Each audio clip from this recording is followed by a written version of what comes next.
Hello, everyone. William with Believe Unlimited here. Today, I wanted to share some, I guess, kind of thoughts on how to imprint on your children good thoughts and good habits to create, and how to assist them in navigating the craziness of growing up, and the understanding around how our mind works with NLP, neural linguistic programming, and understanding the imprints and the anchors that we can create in life without even thinking about it, without trying, and to be more diligent and purposeful in creating good anchors. And I guess the kind of the slippery slope is that when we don't create these patterns on purpose, they're created by accident or by default. They just seem to happen. And things like, as they're growing up and they're going to be in a situation where they're going to be offered drinking or drugs or any of that part, and even if they are doing some drinking or drugs or anything like that, to protect themselves from creating a habit around those events, even though they may go that way for a period, but to help them to know that that is just an experience, that doesn't become a lifestyle for them.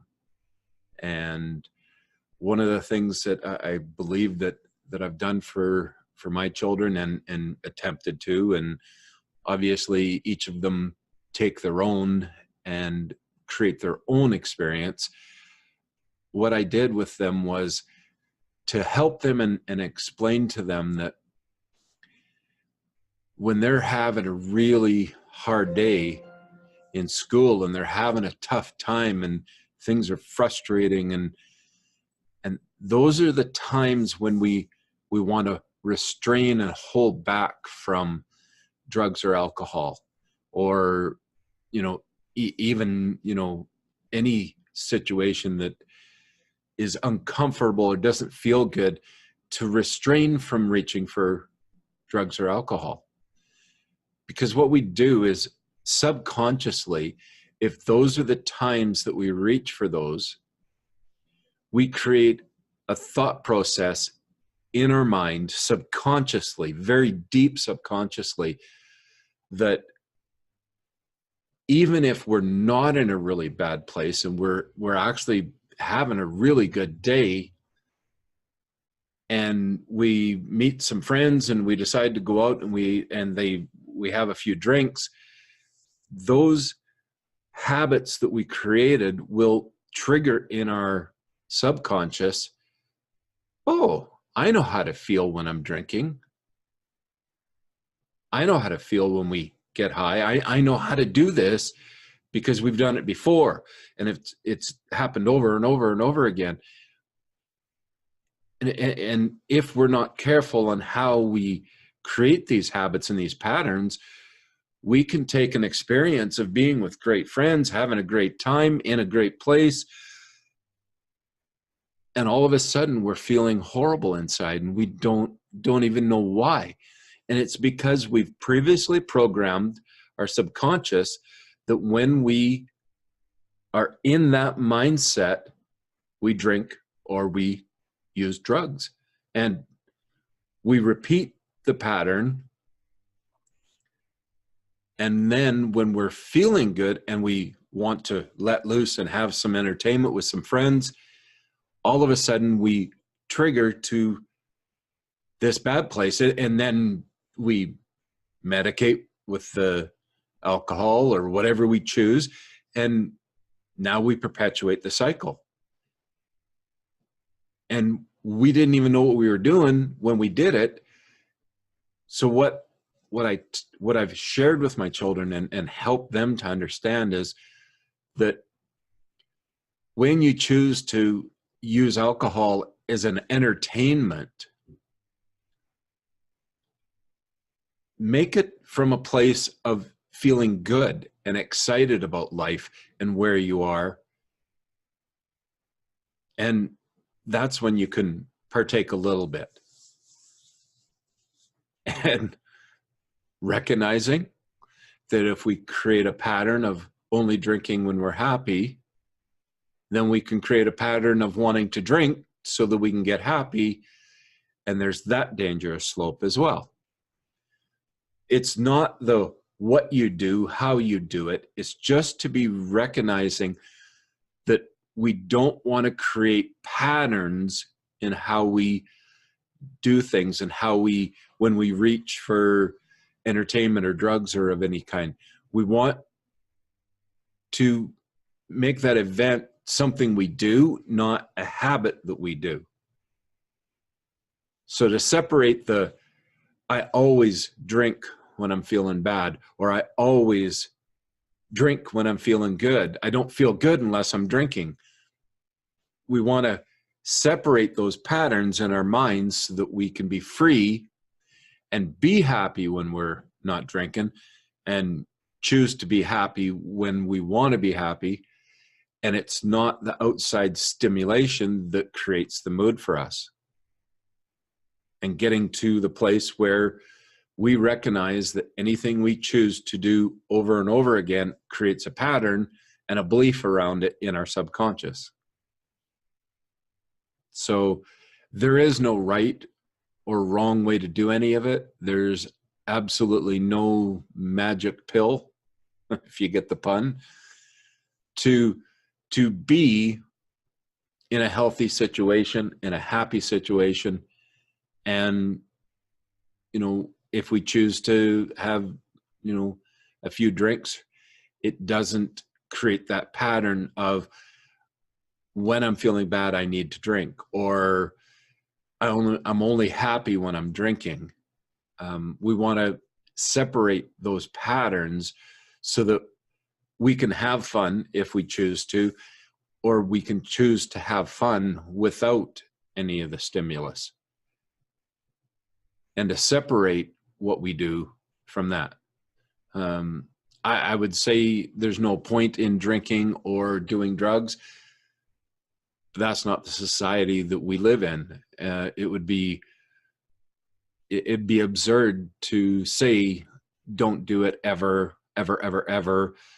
It's absurd to place that on someone. They're only experiences. But learning and understanding that creating a habit of every time I feel bad, I drink, is a dangerous slope.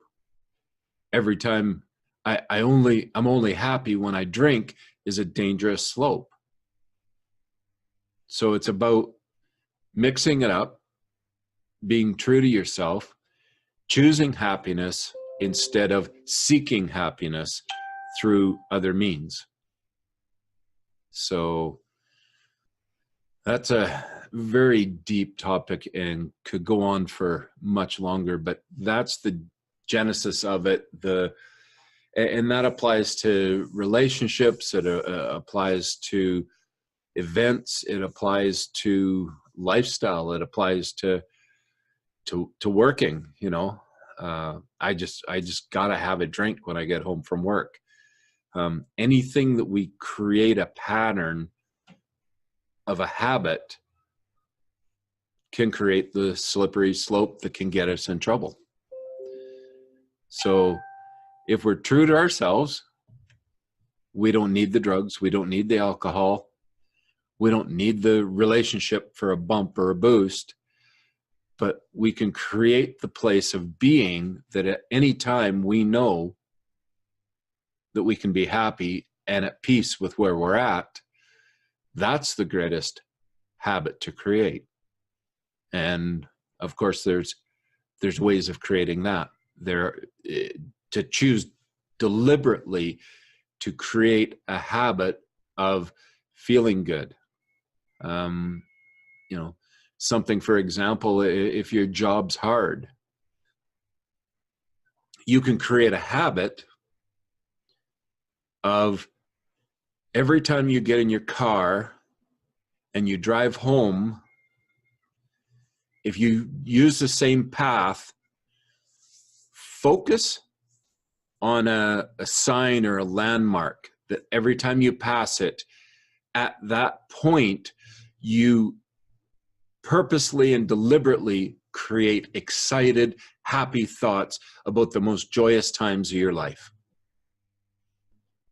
So that as you do that over and over and over, the days you forget, what you'll find is you'll pass that landmark or that sign or whatever it is, you'll pass it on the way home, and all of a sudden you get home and you can't even remember what made you so upset at work. And you walk into your house and you're feeling good and you're feeling excited about life, and you're so happy to see your family, your children and your wife. You're happy and excited. Or your husband or whatever it is. You're excited every day because you have purposely and deliberately created a trigger, an anchor to create happy, excited thoughts on your way home. So you choose how you create these patterns, how we make our brain work. And the subconscious is your most powerful place. And without having a session and working with your subconscious, the best way to create subconscious change is repetition. And by repeating a habit, we can actually shift the subconscious belief of, every time I make this corner, I feel good about me. And I feel excited to get home and see my children. And whatever I have planned for the evening is exactly what I want to do. Life is about choice and learning how to control the choices that we make. So to be awesome, you have to create awesome habits and awesome behaviors for yourself. And I just want you to remember, you're awesome, so stay awesome.